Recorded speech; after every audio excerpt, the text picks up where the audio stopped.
என்னது இறைக்கிற பம்ப் செட்ல மீன் வந்து தண்ணி குடிக்குதா?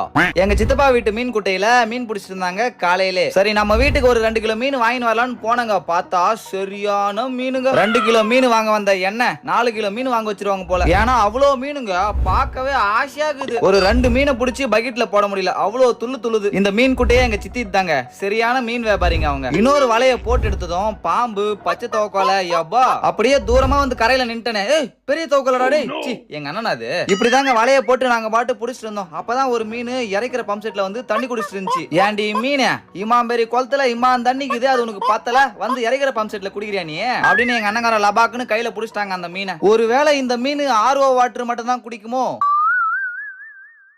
என்னது இறைக்கிற பம்ப் செட்ல மீன் வந்து தண்ணி குடிக்குதா? எங்க சித்தப்பா வீட்டு மீன் குட்டையில மீன் பிடிச்சிட்டு இருந்தாங்க காலையிலே. சரி நம்ம வீட்டுக்கு ஒரு 2 கிலோ மீன் வாங்கிட்டு வரலாம்னு போனங்க. பார்த்தா சரியான மீனுங்க. 2 கிலோ மீன் வாங்க வந்த என்ன 4 கிலோ மீன்